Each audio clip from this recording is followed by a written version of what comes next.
Hey guys, how's it going? I hope you're keeping safe out there through this pandemic that we're going through. Today we'll be unboxing and putting together the Lego Speed Champions Ferrari F8 Tributo. And I should say before I open this up that I'm not actually a YouTuber. I'm just a guy that has, these little things that, maybe everyone has it, but my friends don't. And I like to put together these videos. And so if it helps you make that buying decision or whatever, cool. If not, hey, it was fun to make these videos, so I enjoy it. I actually picked this up a while ago, right before the whole lockdown thing happened, when you can still walk into Toys R Us and pick stuff up. And I bought this for $25 Canadian, right before, I think it was like the week before Toys R Us kind of shut down, only had the curbside pickup thing. And I've been wanting to put this together for a while because like I saw some other videos of these Speed Champions things, and ever since I did my other unboxing on the Speed Champions, it was this the Audi Quattro, 1985 Audi Quattro, and I really liked this model. I said I was going to take it to my office and leave it on my desk, but I never did that because actually during this pandemic thing, I'm spending more time at home now, just a couple days at the office. So this being at home, I can like look at it a lot more than I could in the office. And I've been watching some other videos on Speed Champions, and one thing I didn't realize before, that I've seen the Speed Champions line for a while, and I always, like, when I go to Toys R Us, check out the toys and stuff, I've seen them, and yeah, they had some cool cars, but they just never really caught my eye. I would look at them and think, okay, yeah, neat, but there's something about it that I didn't like it. I'm kind of a car guy. And so you would think this would be right up my alley, but it wasn't. I don't know what it was. And some of the videos that I watched actually pointed it out, because this year they started making the Speed Champions two of these peg things wider. So before it was just 6 wide, so it was a little bit narrower, but now it's 8 wide. So it looks more like a real car. So it has more of a stance, and apparently you can fit 2 guys in here now. Before you could only fit like 1 in the middle, which is weird. I don't know why they would even think that'd be a good idea. And I guess that's what it was. That's why I didn't really like the look of them, because they were just too small. It didn't feel like an actual car. These now, they actually feel like model cars. And I like that feeling a lot, and they look a lot better. You get a lot more detail, a lot more stance, like I said. It just looks cooler. Because low and wide is where it's at when it comes to cool looking cars, Anyways, I'll put that one aside. So this is the Ferrari F8 Tributo. I don't know much about this car because I don't really read up a lot on cars I can't afford, which is like all cars.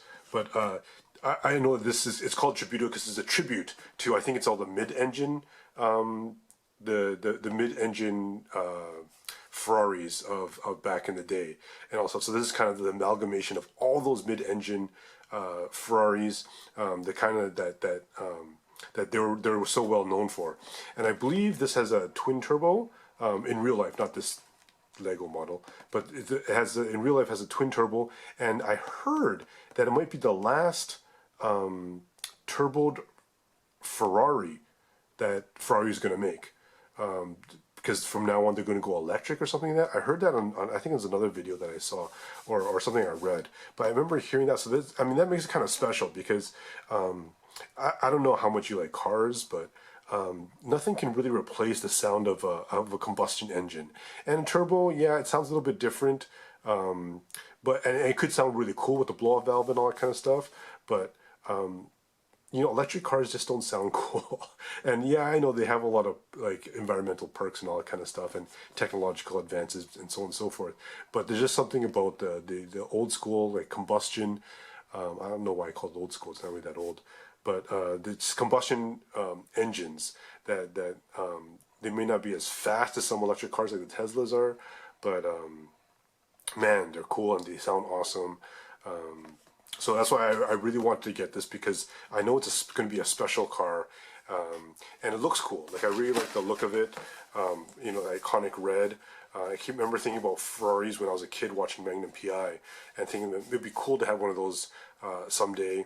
And here I am, you know, like 30 some odd years later, still kind of wishing that maybe someday, probably never. But anyway, it looks pretty cool. It has a bunch of unique pieces here. The same rims, like the 5-spoke things, and probably the multi-spoke faces, like on the other Audi.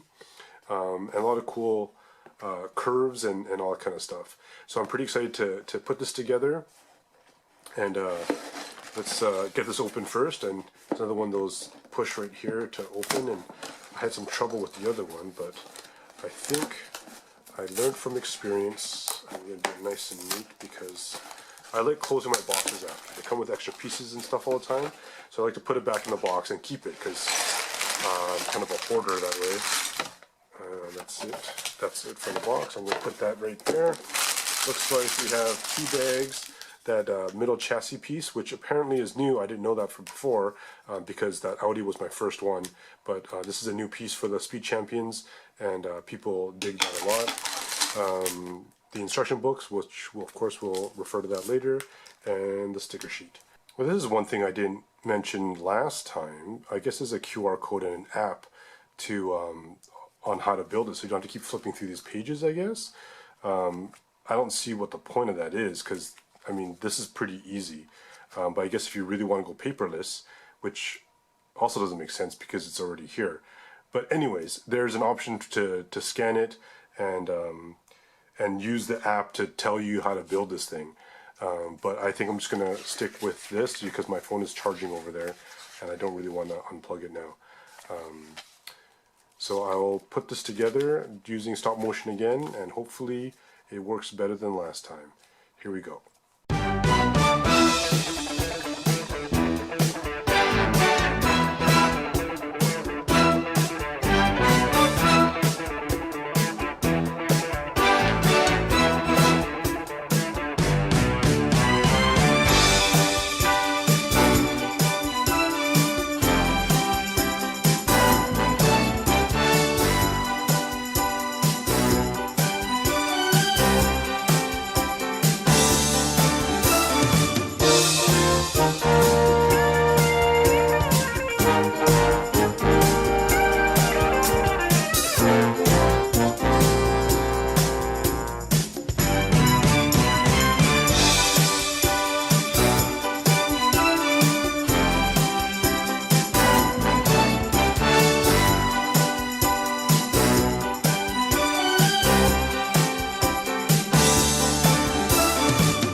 So I'm finally done building the Ferrari F8 Tributo. It was actually a lot of fun. It took me just under an hour, I think. I didn't really time it, but it felt like it was just under an hour. And the detail on this thing is pretty crazy. I really like how, I mean, this was a lot harder to put together than the Audi because it has so many curves. And the detail into putting all these curves to make it look like a real car, you can just appreciate just how they kind of put it all together and how they had to design it and everything. But the details are awesome. Like I like this little Ferrari symbol back here, the dual tailpipes, the way they work, the tail lights, how they're kind of recessed there. I guess this is a scoop. I think I heard that this is kind of like part of the spoiler that it provides downforce and probably air to the brakes too. And then this is where the engine would be, and so they have the vented rear and stuff, and it's just really cool. They paid a lot of attention to detail, and like I said, it was a lot harder to put together. And the stickers, I wish that this was printed on, these stickers, because they were actually kind of hard to make sure they were lined up, especially after I put the pieces on. If they had told me, if the instructions said put the stickers on first, it would have been easier, but it is what it is. And one thing that I really liked, I put on the 5-spoke wheels because I didn't notice this on the Audi, but the rotors are actually cross-drilled. I don't know if you can see that. But with the multi-spoke wheels, which I had on the Audi, I mean, you can't see it as well, the cross-drilled, but I'll show you. The Audi's just right here. It doesn't look as good because they're white. So the white rotors, you could barely see that they're cross-drilled, but they are. So these gray ones, you can see a little bit better. So the 5-spoke, at least you can see that little bit of detail, and I thought that was pretty cool. It was pretty neat that they did that. One thing I was kind of confused though is that I don't know if you noticed during that build, but there are a lot of colorful pieces in here. There's some yellow pieces. There's that weird blue piece that was just there for not sure why. But then when you put it together, I mean, you cover those pieces up. Why bother having it so brightly colored? Maybe they're extra from another set or something. I don't know. But I just thought that was kind of weird, especially with this, there was like the 3 or 4 yellow pieces that were here, the little round ones. And I guess maybe it's supposed to look like suspension or something, but I can't see them. Or can I? Just maybe? Is that it? I don't know. But you couldn't really see them. So I thought that was kind of strange that they would have those colors and stuff. But man, this is a really cool looking car. I really like it. So just next to the Audi. The Audi's a little bit longer because of the chin, I guess. Oh no, it's about the same. Actually, no, the Ferrari's a little bit longer. Man, I'm way off. Anyways, actually, maybe it's about the same. Yeah, it's really cool. It's a lot shorter just because of stance. Let's try to put this guy in. I remember watching some videos saying that this guy doesn't actually fit in here. But let's see if that's true. I haven't put him in yet.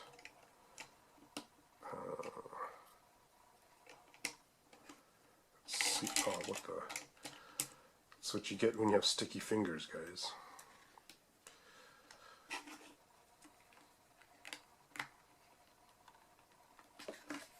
Yeah, it doesn't fit. It's his hand is in the way. He can't get in with his... Oh, wait. What is going on here? Okay. Yeah, it doesn't fit. See, it's just popped up just a hair right here. I wonder if we take off his helmet and he goes two-face in here. That fits. And then if we put on his douchebag haircut here. What is going on here? Putting on his douchebag haircut. Oh no, that's right. Yeah, the douchebag haircut right there. See that? That looks higher than the helmet actually. Yeah, it's way higher. Yeah, that's what you get for being a douchebag. Let's just let him go Vin Diesel style, and that way it closes at least. It just looks kind of weird, like going this. He's all like Romulus and Remus or whatever those guys' names are. But yeah, it's really cool. I really like it. I mean, the minifigure, okay, I get it. I mean, he looks like a Ferrari driver, whatever. I just wish, you know, he wasn't so douchey. But and I really wish that he would fit at least with his helmet in. That's very strange that it doesn't. I don't know why they would even design it that way. It doesn't come with a stick. I guess it's I guess the Ferraris now, they all come with that weird automatic button thing. So it doesn't come with a stick. Like the Audi actually had a see, I have him holding it. So it actually had a stick shift, which I thought was really cool. And that's one thing I lament about the electric cars kind of taking over. Like, you won't have manual cars anymore. And if you don't know how to drive a manual car, you got to learn how to drive it because it's way more fun. And it's just the amount of control that you feel driving. Yeah, maybe it could be a little bit slower because of the gearboxes now are so advanced that they're super fast. But I mean, this is a Lego video. I don't know what I'm talking about cars now. Anyway, this is a real cool car. I really, really like it. It was $25 regular price at Toys R Us. That's Canadian dollars. I think in the States it's like $20 American. So it's not going to break the bank unless you only make like $2 a day or something. In which case, don't buy this. Just watch videos and stuff. But if you can afford it, I mean, it'd be hard not to be able to afford it, really. And it's a really cool toy because a lot of the videos I saw, they say that it feels like a car, a toy car that happens to be made out of Lego, and that's totally true. Like if it's well built, well designed, it's like really nice. I really like it. Kind of wish this was covered up. It probably is. I missed a piece or something. Did I? Maybe I can stick this here. Whatever. Okay. There's a few extra pieces right here you can see, and I'll figure that out later. Cool. Thanks for watching, everyone. It's not a YouTuber again. Signing off. All right. Peace.